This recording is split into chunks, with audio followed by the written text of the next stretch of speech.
मेरा नाम रचना है। मैं आप सबको आज अपनी एक ऐसी कहानी सुनाने जा रही हूँ जिसको सुनकर आपका दिल भी कांप उठेगा, क्योंकि कभी कभी जिंदगी हमारी मदद उस रास्ते पर करती है जहाँ पर हमें किसी से मदद की उम्मीद भी नहीं होती। मेरी उम्र 20 साल थी। मैं अपनी जिंदगी में खुश थी क्योंकि सब कुछ बिल्कुल ठीक चल रहा था। मेरी आदत थी, मैं गरीबों की बहुत मदद किया करती थी। मैं किसी को तकलीफ में नहीं देख सकती थी। न जाने क्यों दूसरों की तकलीफ देखकर मुझे अपनी तकलीफ का अंदाजा बखूबी हो जाता था। शादी से पहले मैं एक स्कूल में जॉब किया करती थी। मेरी मम्मी तो इस दुनिया में नहीं थी। जब मैं 12 साल की थी तब वो मुझे इस दुनिया से छोड़कर जा चुकी थी। मेरे पापा थे जिनका अपना बहुत बड़ा बिजनेस था। हमारी जिंदगी में किसी चीज की कमी नहीं थी। जॉब करना और बच्चों को पढ़ाना मेरा एक शौक था। किसी मजबूरी की वजह से मैं नौकरी नहीं करती थी, सिर्फ अपने शौक की वजह से किया करती थी। मुझसे बड़े मेरे एक भाई थे जिनकी अभी तक शादी नहीं हुई थी। हाँ, मगर पापा उनके लिए लड़की तलाश कर रहे थे। मेरे पापा मुझसे बहुत प्यार करते थे। मैंने अपने पापा से अपनी शादी के लिए अभी सख्ती से मना किया हुआ था, क्योंकि मैं अभी शादी नहीं करना चाहती थी। अभी तो मैंने अपनी पढ़ाई पूरी की थी और अब मैं कुछ समय तक जॉब करके अपने इस सपने को और अपने शौक को पूरा करना चाहती थी। मेरे पापा ने शुरू से ही मेरी हर बात को अहमियत दी थी। भैया के लिए पापा ने एक अच्छी लड़की की तलाश कर ली थी और इस तरह मेरे भैया की भी शादी हो गई थी। भाभी के घर में आ जाने से मैं बहुत ज़्यादा खुश हुई थी। मुझे लगता था कि मुझे एक साथी मिल जाएगी, मगर भाभी तो अपनी ही दुनिया में मगन रहती थी। उन्होंने कभी मुझे समझने की कोशिश ही नहीं की थी। पापा ज़्यादातर अपने बिजनेस में बिजी रहते थे, जबकि भैया भी पापा के साथ ही काम में लगे रहते थे। मैं भी अपने स्कूल जाया करती थी, लेकिन एक दिन स्कूल से लौटते समय रास्ते में मुझे एक मासूम लड़की मिल गई जो बहुत ज़्यादा रो रही थी। वो बेचारी सड़क के किनारे बैठी हुई थी और मैं ट्रैफिक में फंसी हुई थी। जब मेरी नज़र सड़क के किनारे बैठी हुई उस लड़की पर गई, वो लड़की 15 साल की उम्र की थी। देखने में बहुत ज़्यादा खूबसूरत थी। मैं अपनी गाड़ी से उतरकर उस लड़की के करीब गई और उससे पूछा कि क्या हुआ, तुम सड़क के किनारे बैठकर क्यों रो रही हो? तो वो कहने लगी कि भूख से तड़प रही हूँ दीदी, बहुत तेज भूख लग रही है। मेरी सगी माँ तो इस दुनिया में नहीं है। पापा ने दूसरी शादी कर ली और सौतेली माँ ने मेरा जीना दुश्वार कर दिया। पापा के सामने सौतेली माँ मेरे साथ बहुत अच्छा व्यवहार करती है, लेकिन उनके पीछे मुझे अपनी दुश्मन समझती है। मेरे पापा मेरी हर बात को अहमियत देते हैं। दरअसल कुछ दिनों से मेरे पापा दूसरे शहर नौकरी करने के लिए गए हुए हैं। मेरी सौतेली माँ मुझसे घर के सारे काम करवाती है, जबकि मुझे पढ़ने लिखने का और डॉक्टर बनने का बहुत शौक है। वो नहीं चाहती कि मैं स्कूल जाया करूँ। मेरे पापा ने मेरा एडमिशन एक अच्छे स्कूल में करवाया हुआ है। मेरी सौतेली माँ मुझे मना करती है कि पढ़ाई करने की कोई ज़रूरत नहीं है, घर में रहकर घर के काम किया कर। लेकिन मैं घर के सारे काम करती हूँ और अपनी पढ़ाई को नहीं छोड़ सकती। जिस दिन से मेरे पापा इस शहर से गए हैं, उन्होंने मेरा जीना दुश्वार कर दिया। मैं सुबह सवेरे उठते ही घर के सारे काम कर लेती हूँ और अपनी सौतेली माँ को सोता हुआ छोड़कर स्कूल के लिए आ जाती हूँ। लेकिन जब छुट्टी के बाद घर वापस जाती हूँ तो सौतेली माँ मुझे बहुत मारती है और कहती है कि तुझसे मना किया है, फिर भी तू क्यों स्कूल जाती है? अगर स्कूल जाएगी तो मैं तुझे खाने के लिए कुछ नहीं दूंगी। दीदी, मुझे भूखा रहना मंजूर है, मगर मैं पढ़ लिख कर किसी काबिल बनना चाहती हूँ। पिछले 3 दिन से मेरे सौतेली माँ ने मुझे खाने के लिए कुछ भी नहीं दिया। मैं इसी तरह से भूखी प्यासी स्कूल जा रही हूँ। आज स्कूल में मेरा भूख से बुरा हाल हो रहा था। मैं पैदल चलकर अपने घर जा रही थी, मगर भूख की वजह से मुझसे चला भी नहीं जा रहा, इसलिए यहाँ रोने के लिए बैठ गई। मैंने उस लड़की से कहा कि तुम फिक्र मत करो, चलो मेरे साथ, मैं तुम्हें खाना खिलवा देती हूँ। मेरी बात सुनकर उसके चेहरे पर मुस्कुराहट आ गई। मैं उसको एक रेस्टोरेंट में ले गई और वहां जाने के बाद मैंने उसको पेट भरकर खाना खिलवाया। वो लड़की बार बार मुझे दुआएं दे रही थी और कह रही थी कि दीदी, भगवान आपका बहुत भला करे, आपने आज मेरी मदद की है, भगवान आपकी हमेशा मदद करेगा। मगर ये कहते हुए उसकी आंखों में अचानक आंसू आ गए। मैंने कहा, क्या हुआ, अब क्यों रो रही हो? अब तो तुम्हें पेट भरकर खाना मिल गया ना, तो अब अपने चेहरे पर मुस्कुराहट लाओ और अपनी पढ़ाई पर ध्यान दो। वो लड़की कहने लगी कि दीदी, आज आपने मेरी मदद की है, लेकिन मेरी सौतेली माँ तो मेरे साथ हर रोज ऐसा ही करती है। अब मैं घर जाऊंगी तो वो फिर मुझे स्कूल की ड्रेस में देखकर गुस्सा हो जाएगी और मुझे खाने के लिए फिर से कुछ नहीं देगी। मेरी जिंदगी तो इसी तरह से गुजरती रहेगी। मैं तो बस भगवान से प्रार्थना कर रही हूँ कि मेरे पापा जल्दी से घर वापस आ जाएं, क्योंकि पापा तो यही चाहते हैं कि मैं पढ़ लिख कर किसी काबिल बन जाऊं। मेरी सौतेली माँ उनके सामने तो बहुत अच्छी बनती है, मगर उनके पीछे मुझे घर की नौकरानी बनाकर रखती है। मैंने कहा, तो तुम अपनी सौतेली माँ की शिकायत अपने पिता से क्यों नहीं करती? क्यों खामोशी से ये सब कुछ बर्दाश्त कर रही हो? तो वो कहने लगी कि दीदी, आप मेरी सौतेली माँ को नहीं जानती। मैंने कई बार अपने पापा से उनकी शिकायत करने की कोशिश की है। बदले में उन्होंने मेरे साथ बहुत बुरा किया। मैं सब कुछ बर्दाश्त कर सकती हूँ, मगर अपना सपना किसी भी तरह से पूरा करना चाहती हूँ। दीदी, आप देखना, एक दिन मैं बहुत बड़ी डॉक्टर बनूंगी। चाहे जो हो जाए, मैं हालात से लड़कर अपने सपने को पूरा जरूर करूंगी, भले ही मुझे उसके लिए अपनी सौतेली माँ के सारे जुल्म बर्दाश्त करने क्यों ना पड़ जाएं। उस लड़की की आंखों में उसका सपना पूरा करने का जो जज्बा मैंने उसके अंदर देखा था, शायद यही जज्बा अगर हमारे समाज की हर लड़की के अंदर आ जाए तो हमारा सपना पूरा होने से कभी कोई हमें नहीं रोक सकता। अभी हम दोनों इस बारे में बातचीत ही कर रहे थे कि अचानक मेरे मोबाइल की रिंग बजने लगी। मैंने देखा तो मेरे घर से मेरे लिए कॉल्स आ रही थी। मैंने उस बच्ची से कहा कि तुम यहाँ बैठो और कुछ खाना चाहो तो खा सकती हो, मैं बिल पे कर दूंगी, लेकिन अब मुझे जाना होगा। मैं भी एक स्कूल में टीचर की नौकरी करती हूँ, मुझे भी बच्चों को पढ़ाने का बहुत शौक है। मैं अपने घर जा रही थी, मुझे घर पहुंचने में देर हो गई, इसलिए मेरे घर से कॉल्स आ रही हैं। ये कहकर मैं उस लड़की के पास से उठाई थी। अगले दिन फिर से मुझे वही लड़की सड़क के किनारे मुंह लटकाए हुए बैठी दिखाई दी। मैं फिर से उसके पास गई और उसका चेहरा देखकर मैं समझ गई थी कि वो बेचारी आज फिर से भूखी है। आज मैंने उसको बाजार का खाना नहीं खिलाया था, क्योंकि बाजार का खाना रोज रोज खाने से इंसान बीमार हो जाता है। आज मैंने उसको अपने हिस्से का लंच दे दिया था और फिर उसने खाना खा लिया। वो आज भी मुझे ढेर सारी दुआएं दे रही थी, क्योंकि आज मेरे पास लंच बचा हुआ था। मुझे भूख नहीं लग रही थी, इसलिए मैंने स्कूल में अपना लंच फिनिश नहीं किया था। मैं तो अपने घर जाकर भी खाना खा सकती थी, मगर इस बेचारी को पेट भरकर खाना न मिलने की सजा दी थी कि ये अपनी शिक्षा हासिल कर रही थी। न जाने इस दुनिया में कैसे कैसे लोग होते हैं। फिलहाल उस लड़की ने आज भी पेट भरकर खाना खा लिया था। कई दिन इसी तरह से गुजर गए थे। मुझे हर रोज सुबह को फिक्र से हमारे घर की नौकरानी लंच पैक करके दिया करती थी, जो स्कूल जाने के बाद मैं नहीं खाती थी, क्योंकि मुझे उस बच्ची का ख्याल आता था। मैं उसके लिए खाना बचा लिया करती थी और फिर छुट्टी से घर लौटते समय उस बच्ची को सड़क के किनारे बैठा हुआ देखती तो अपना खाना उसे दे दिया करती थी, क्योंकि अब तो वो भी मेरे इंतजार में सड़क के किनारे बैठी हुई होती थी। उसे मुझसे उम्मीद थी कि मेरे आने पर उसे पेट भरकर खाना मिल जाएगा। मेरी जिंदगी भी इसी तरह से गुजर रही थी। भाभी से मुझे ज्यादा कोई मतलब नहीं होता था, क्योंकि भाभी एक अमीर परिवार की थी और बहुत बिगड़ी हुई घमंडी लड़की थी, इसलिए अपने आगे वो किसी को कुछ नहीं समझती थी। भाभी के आ जाने के बाद भैया भी बदल गए थे। इसके बावजूद भी मेरी जिंदगी में कोई फर्क नहीं आया था, क्योंकि मेरे पापा मुझसे बहुत प्यार करते थे। मगर एक दिन मेरी जिंदगी से खुशियां खत्म होने का समय आ गया था, क्योंकि मेरे पापा की तबीयत बहुत ज्यादा खराब हो गई थी और मैं उस समय स्कूल में थी। मैं बच्चों को एक इम्पॉर्टेंट बात समझा रही थी, इसलिए मेरा मोबाइल साइलेंट पर था।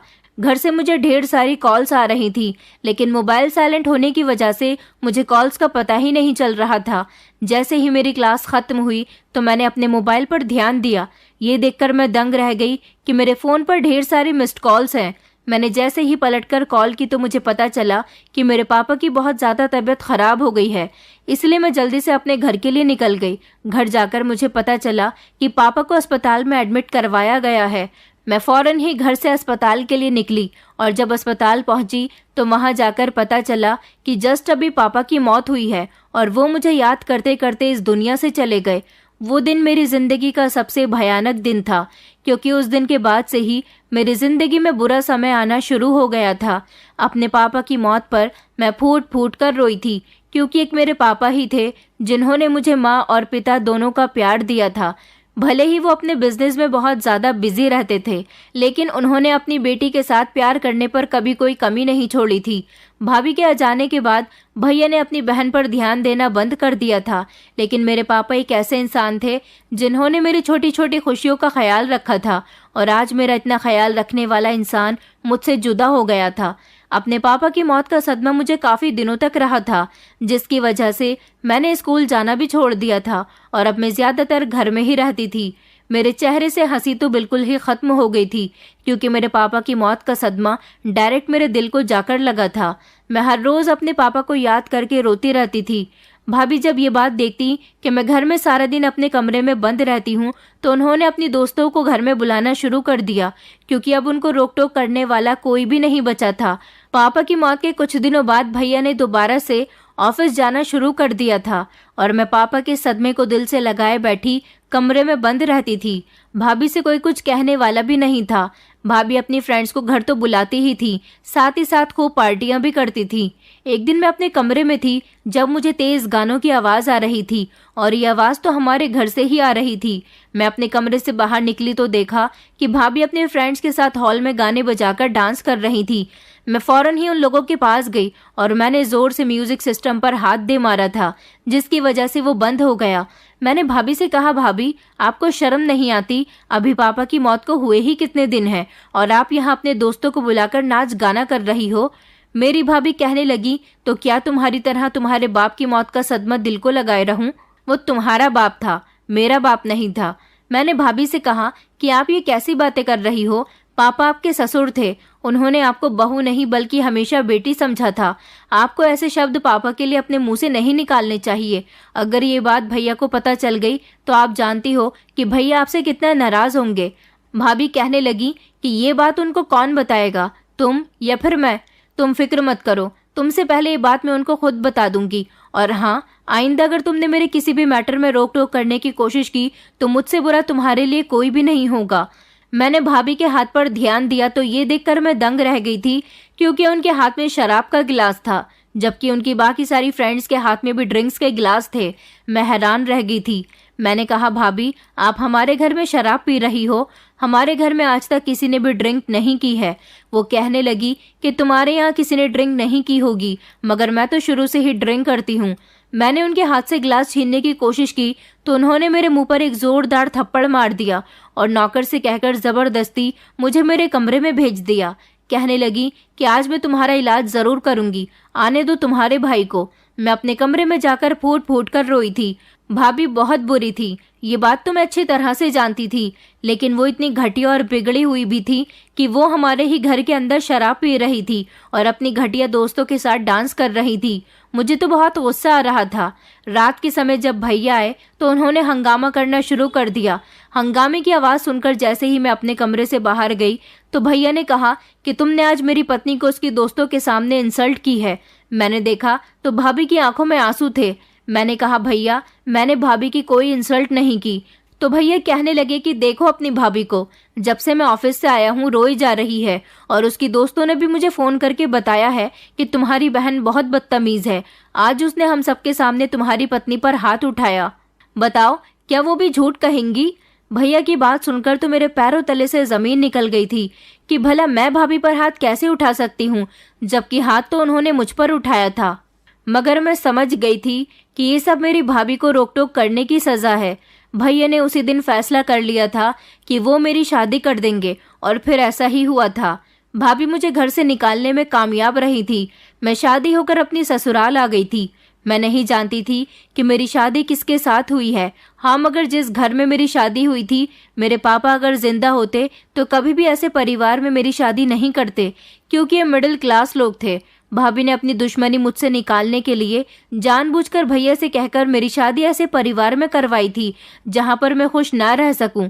मेरे ससुराल में मेरे पति के अलावा उसकी माँ और उसका एक छोटा भाई भी था।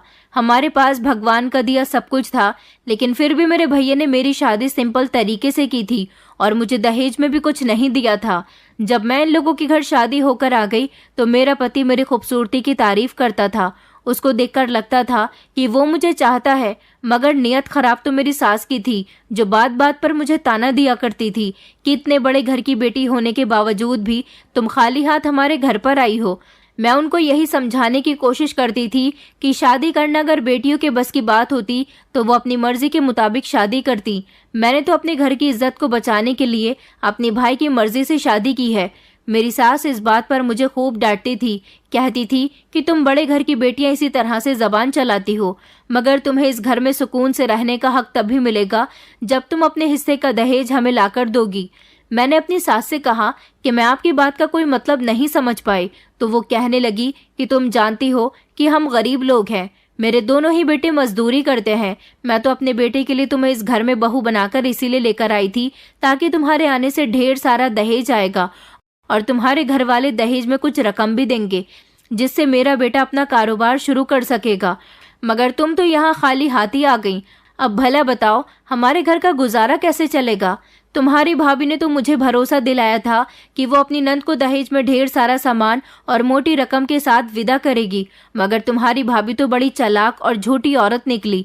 उसने तो खाली हाथ ही तुम्हें हमारे घर भेज दिया। मैं चाहती हूँ कि तुम अपने मायके जाओ और वहां जाने के बाद अपने भाई से कहो कि तुम्हारे हिस्से का दहेज तुम्हें दे दे। मैंने कहा, आप ये किस तरह की बातें कर रही हैं? मैं इतनी गिरी हुई नहीं हूँ कि मैं उन लोगों के पास जाकर उनसे अपने दहेज के पैसे मांगूंगी। बस मैं जिस तरह से यहाँ आ गई हूँ वही बहुत है। मेरी सास ने मेरे बाल चोटी से पकड़ लिया और कहने लगी, तो फिर इस घर में तुम्हें खाना तक नहीं मिलेगा और इस घर में बहू बनने का हक भी तुम्हें तभी मिलेगा जब तुम हमें पैसे लाकर दोगी। मैंने अपनी सास से कहा कि आपको मुझे कुछ भी कहने का कोई हक नहीं है, मैं इस बारे में अपने पति से बात करूंगी। मेरी सास कहने लगी कि जिससे जो बात करनी है करो, मगर मुझे अपने बेटे के कारोबार के लिए तुम पैसे लाकर दोगी। मैं नहीं चाहती कि मेरा बेटा मजदूर बनकर सारी जिंदगी गुजारे। अपनी सास की बात से मुझे बहुत तकलीफ पहुंची थी और मैं बहुत रोई थी। उन्होंने मुझ पर अत्याचार करने शुरू कर दिए थे। घर के सारे काम मुझसे करवाया करती थी और सारे लोगों के सामने मुझे जलील करती थी। मोहल्ले की कोई औरत अगर उनके पास आकर बैठ जाती और कहती कि तुम बहुत भाग्यशाली हो, इतने अमीर घर की बहू तुम्हें मिली है, कितनी सुंदर है और पढ़ी लिखी भी है, तो वो इस बात पर कहती कि इसकी सुंदरता पर मत जाओ, भले ही ये अमीर घर की है, मगर दहेज में इसके भाई ने इसके अलावा हमें कुछ भी नहीं दिया। जबकि मैंने अपना इतना हट्टा कट्टा बेटा इसके हवाले कर दिया, तो इसे बदले में अपने पति की मदद करनी चाहिए। वो अभी भी फैक्ट्री में जाकर मजदूरी करता है। ये चाहे तो अपने भाई से कुछ रकम लाकर हमें दे सकती है ताकि मेरा बेटा अपना कारोबार शुरू कर सके, मगर इसे तो इस बात की तमीज ही नहीं है कि इसका पति परेशान है। मैं अपनी सास की सारी बातें खामोशी से सुनती रहती थी। मुझे अफसोस होता था कि मेरी भाभी ने क्यों मेरे साथ ऐसा किया।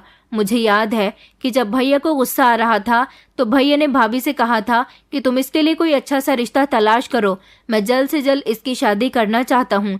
मैं नहीं चाहता कि पापा के मरने के बाद यह हमारी शादीशुदा जिंदगी में जहर घोल दे। भैया को ऐसा लगता था कि मैं उनका और भाभी का रिश्ता खराब करने की कोशिश कर रही हूँ, मगर असल में तो उन्होंने मेरी पूरी जिंदगी को खराब कर दिया था। मैं अपने पति को उसकी माँ की बातें बताती तो मेरा पति कहता कि मेरी माँ कुछ गलत नहीं कह रही है। अगर मेरे कारोबार के लिए तुम अपने भाई से थोड़े से पैसे ले लोगी तो इसमें कोई गलत बात नहीं है, ये तुम्हारा हक है। आखिर तुम अपने ही तो पैसे उन लोगों से मांग रही हो, क्योंकि उन्होंने तुम्हें दहेज में भी कुछ नहीं दिया। अपने पति की बात पर मैंने कहा, आखिर तुम कैसी बातें कर रहे हो? मैं अच्छी नहीं लगूंगी वहां पर उनसे पैसे मांगते हुए। वो कहने लगा कि तुम लड़कियों की यही परेशानी होती है।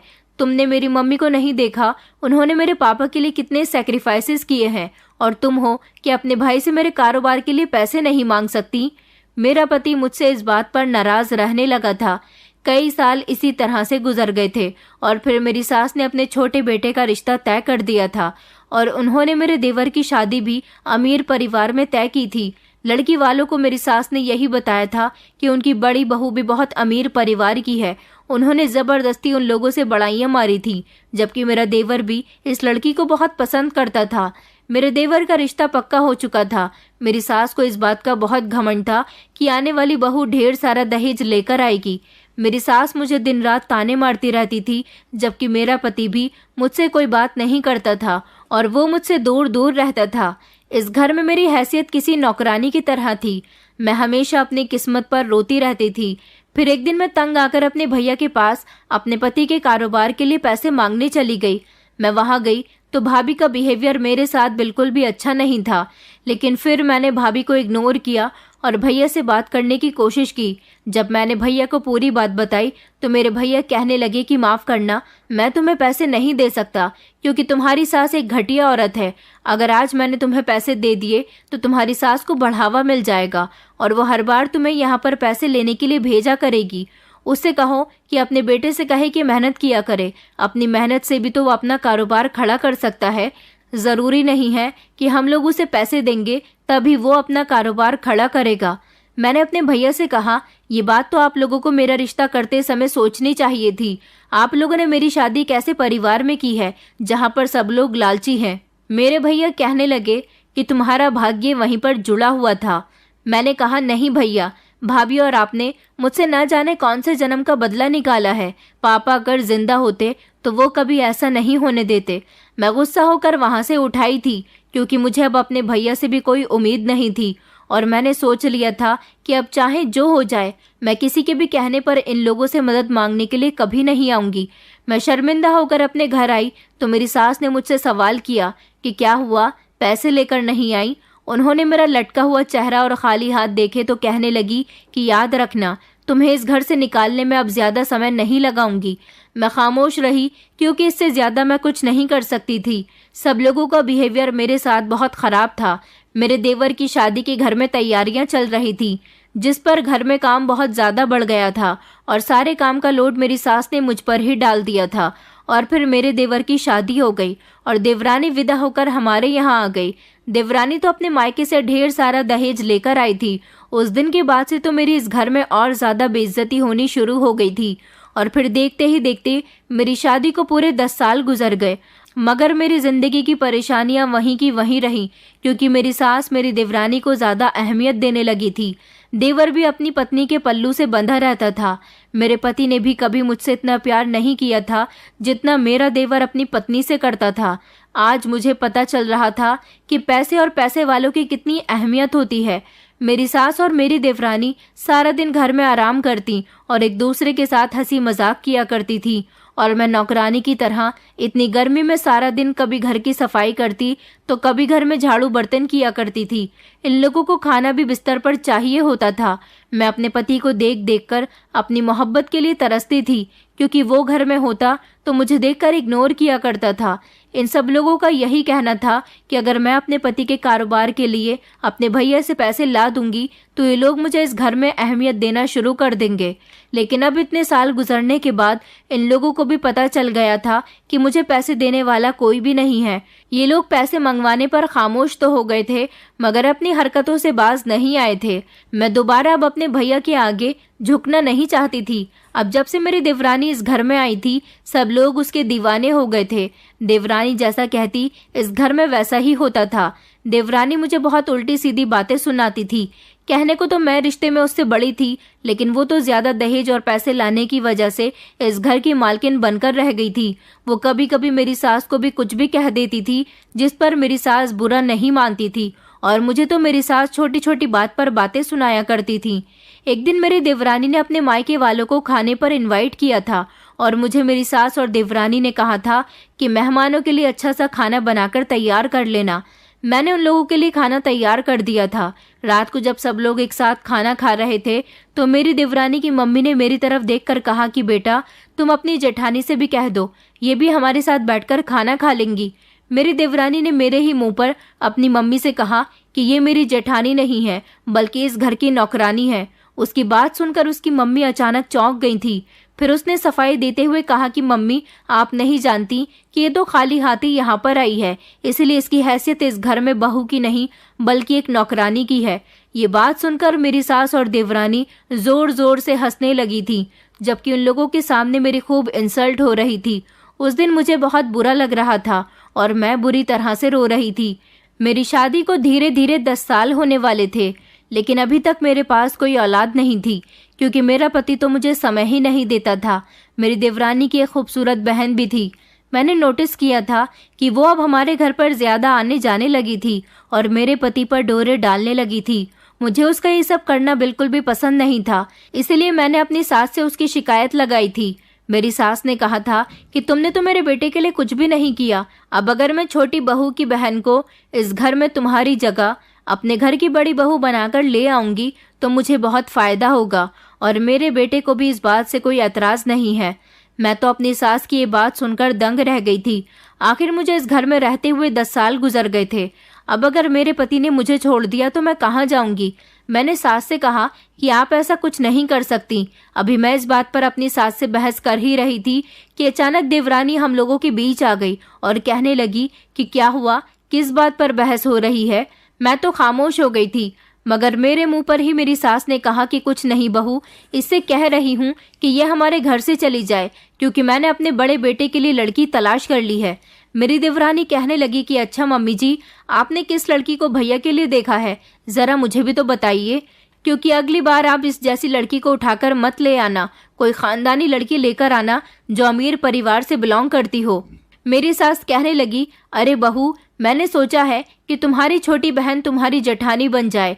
सास की बात सुनकर अचानक मेरी देवरानी के चेहरे पर मुस्कुराहट आ गई थी और वो कहने लगी कि आप ये बात तो बिल्कुल ठीक कह रही हो मम्मी जी। इस तरह तो हम दोनों बहनें मिलकर इस घर पर राज करेंगे और आप फिक्र न करें। मैं अपने पापा से कहकर इन दोनों के रिश्ते की बात करती हूँ और मेरे पापा ने जिस तरह मेरे पति को बिजनेस करवाया है, इसी तरह मेरे जेठ जी को भी कोई बिजनेस करवा देंगे। तब जाकर आपका परिवार एक खानदानी परिवार बनेगा और इस जैसी घटिया लड़की को तो आपको अभी और इसी समय घर से बाहर निकाल देना चाहिए। मैंने अपनी देवरानी से कहा, तुम ये मेरे साथ किस तरह के शब्द इस्तेमाल कर रही हो। मेरी देवरानी मेरे करीब आई और मुझे घूरते हुए कहने लगी कि हाँ, मैं तुम पर इससे भी घटिया शब्द इस्तेमाल कर सकती हूँ, तो तुम क्या कर लोगी। मैंने अपनी देवरानी से कहा कि जबान संभाल कर बात करो, तो वो कहने लगी कि तुम जैसी घटिया लड़कियों के साथ तो इसी तरह से बात की जाती है, न जाने किस पाप की गंदगी हो तुम। जब मेरी देवरानी ने ये बात कही तो मैंने उसके मुंह पर एक जोरदार थप्पड़ मार दिया और गुस्से से चलती हुई मैं अपने कमरे में आ गई। मेरी देवरानी गुस्से से चिल्लाने लगी और कहने लगी कि मैं तुमसे अपने थप्पड़ का बदला जरूर लूंगी और तुम्हें इस घर से निकाल कर ही रहूंगी। देखना, मैं तुम्हारी आंखों के सामने ही तुम्हारे पति के साथ अपनी बहन की शादी करवाऊंगी। मेरी सास को भी मेरे थप्पड़ पर बहुत गुस्सा आ रहा था और आज तो उन लोगों ने ठान लिया था कि वो लोग मेरे पति से मेरी शिकायत करके ही रहेंगी। मैं कमरे में आकर अपनी किस्मत पर बेहद रो रही थी। आज तो मेरा मन कर रहा था कि मैं अपनी जान ले लूं। मुझे अपनी जिंदगी बहुत बुरी लग रही थी। समझ नहीं आ रहा था कि मैं क्या करूं। मैं रोते रोते ही सो गई थी। जब रात के समय मेरा पति कमरे में आया और उसने मुझे चिल्लाते हुए आवाज लगाई, मैं घबराकर उठकर बैठ गई थी। मैं जानती थी कि आज ये सब कुछ तो होना ही था, क्योंकि मेरी देवरानी मेरे पति को मेरे खिलाफ भड़का चुकी थी। मेरा पति मुझ पर बहुत गुस्सा कर रहा था। उसने कहा था कि तुमने नीलम पर हाथ उठाया, तुम नहीं जानती हो कि वो अमीर पिता की बेटी है, तुम्हें अरेस्ट भी करवा सकती है। मैंने इस बात की अपने पति को कोई सफाई नहीं दी थी, क्योंकि कई सालों पहले भी मैं अपनी भाभी के हाथ से थप्पड़ खाने के बावजूद इल्जाम अपने ऊपर ही लगवा चुकी थी। आज तो फिर भी मैंने अपनी देवरानी पर हाथ उठाया था। मैं खामोश रही थी। मेरा पति मुझसे जो भी कहता रहा, मैं खामोशी से सुनती रही और रोती रही, क्योंकि ऐसा करने के अलावा मेरे पास और कोई रास्ता नहीं था। मैं रोती रही थी। अब तो मेरी देवरानी और मेरी सास मेरे और भी ज्यादा पीछे पड़ गई थी। उन लोगों ने मेरा घर में रहना एक एक मिनट के लिए दुश्वार कर दिया था। शाम का टाइम था। जब मैं इन सब लोगों के लिए चाय बना रही थी, तभी अचानक दरवाजे पर दस्तक हुई। मैं जैसे ही दरवाजा खोलने गई तो दरवाजे पर डिलीवरी बॉय खड़ा हुआ था और वो मेरी देवरानी का नाम पूछ रहा था। कह रहा था कि उनके लिए एक पार्सल है।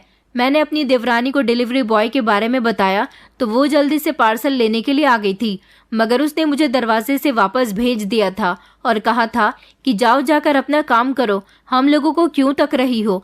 मैं वहां से हट गई थी और अपने काम में बिजी हो गई थी।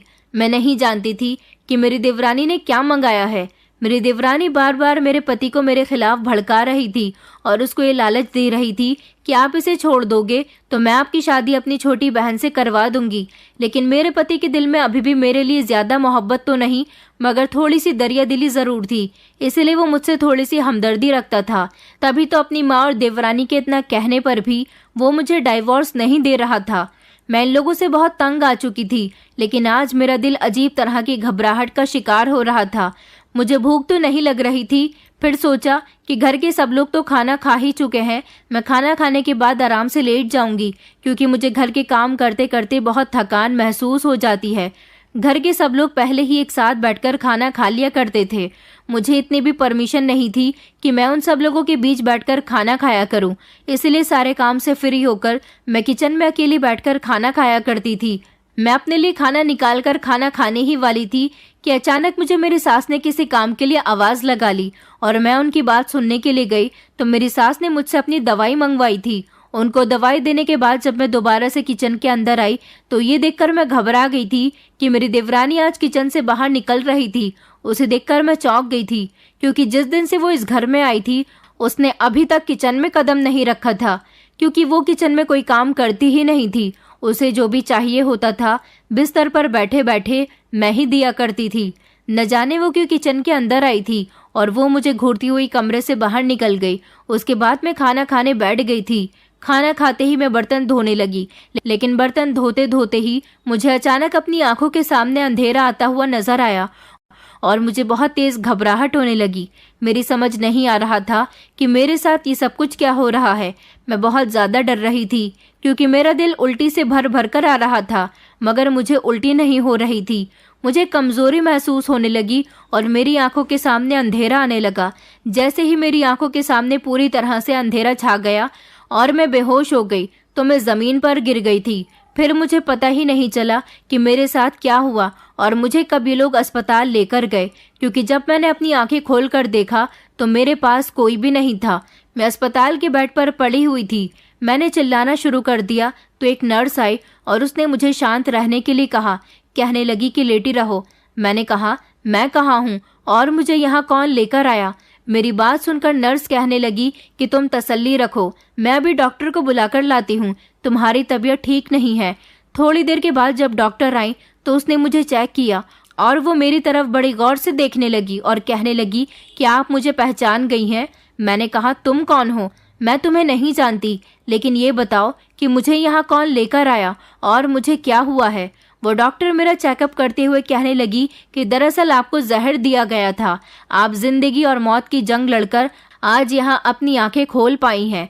डॉक्टर की बात सुनकर तो मेरी आंखें फटी की फटी रह गई थी, जबकि उस समय मैं पूरी तरह से होश में आई थी।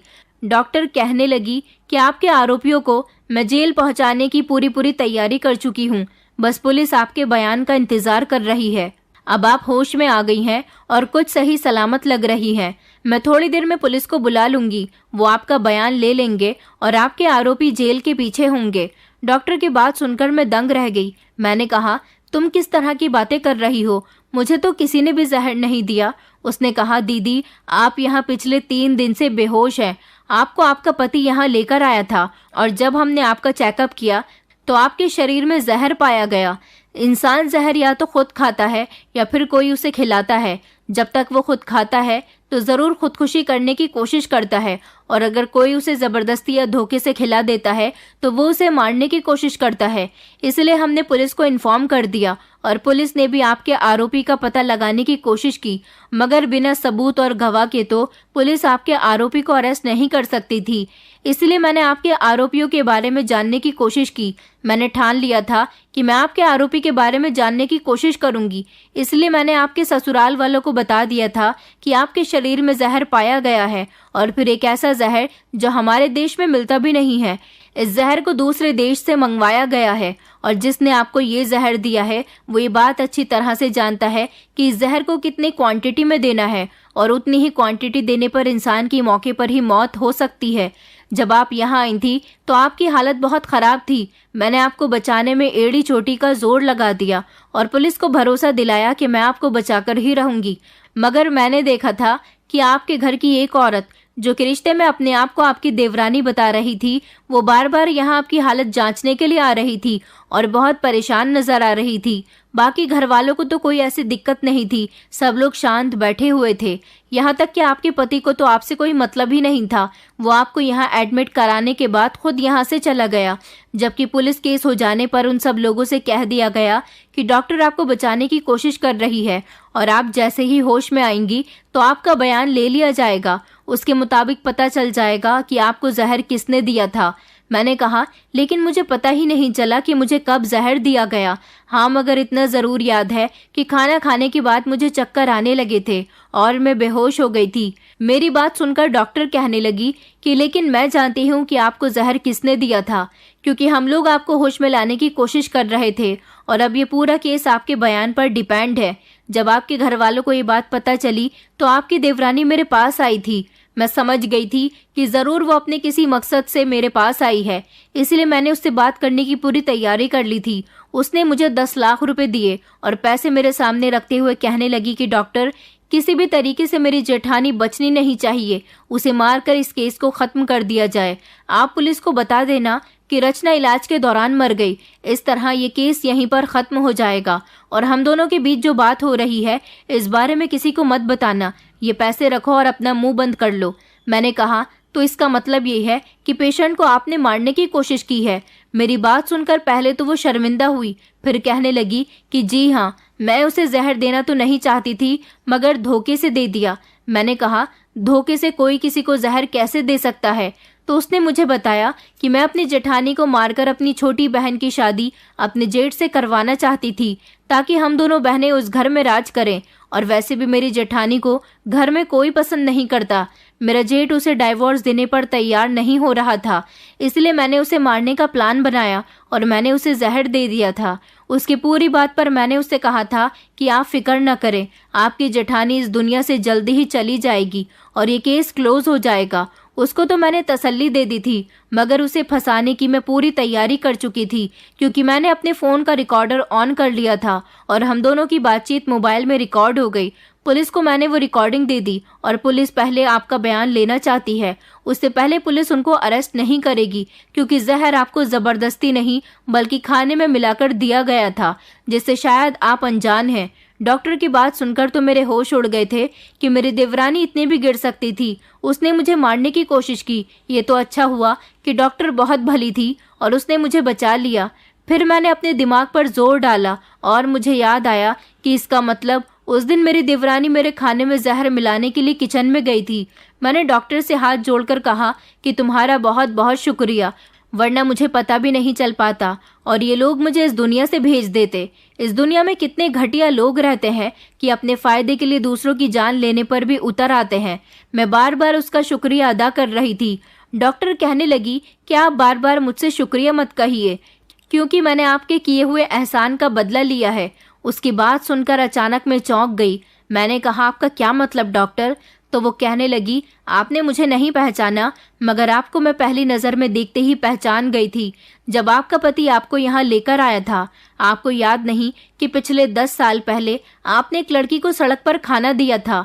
वो लड़की जो अपनी सौतेली माँ से तंग आकर सड़क पर भूखी बैठकर रोया करती थी, जिसको आप अपनी नौकरी से आते समय अपना लंच बॉक्स दे दिया करती थी।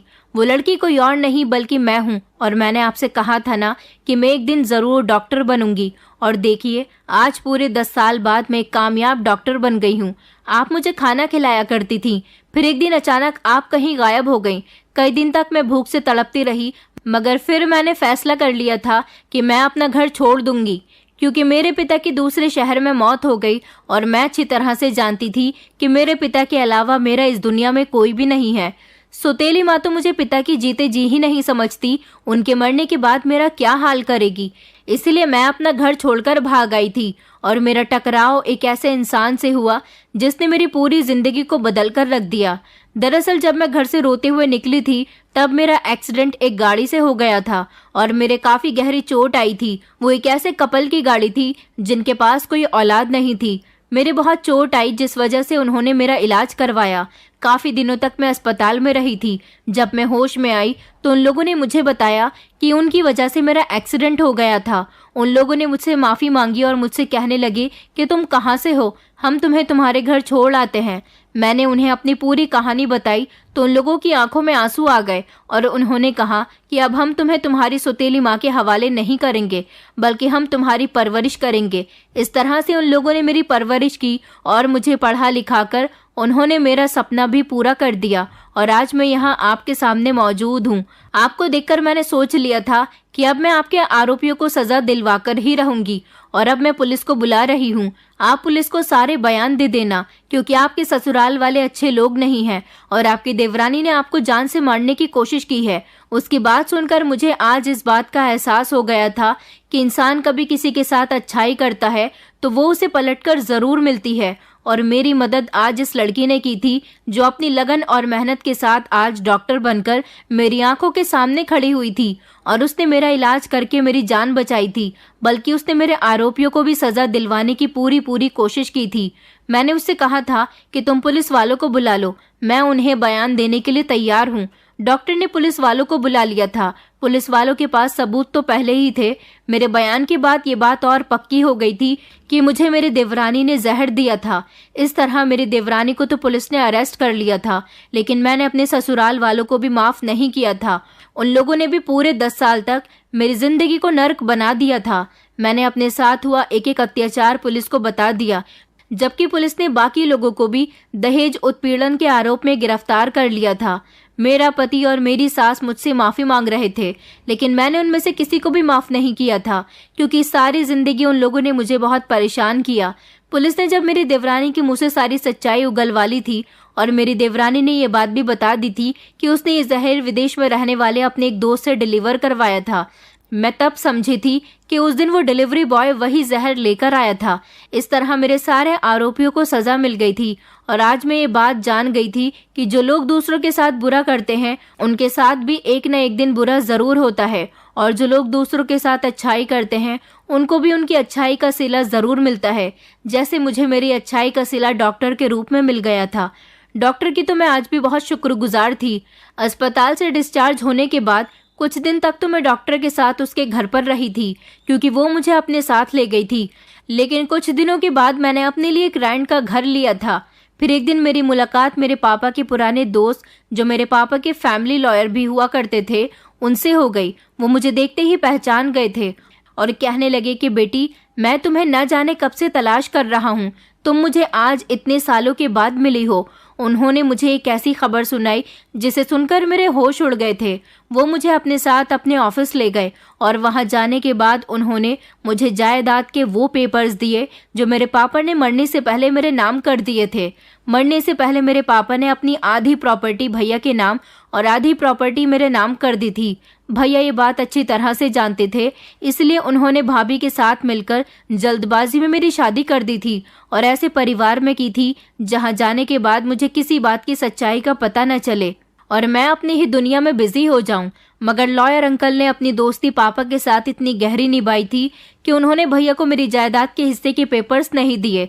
उनका यही कहना था कि वो मेरे ही हाथ में मेरी जायदाद के पेपर्स थमाएंगे। आज मेरा टकराव लॉयर अंकल से हुआ था तो उन्होंने मेरी अमानत मुझे वापस कर दी थी और पापा की दी हुई ये प्रॉपर्टी मेरे अकेलेपन में बहुत काम आई थी। अब मैं किसी के सहारे अपनी जिंदगी नहीं गुजार रही हूँ, बल्कि मैंने अपने पापा की दी हुई प्रॉपर्टी से नया स्कूल बनवाया है और अब मैं अपनी जिंदगी अपने हिसाब से गुजार रही हूँ।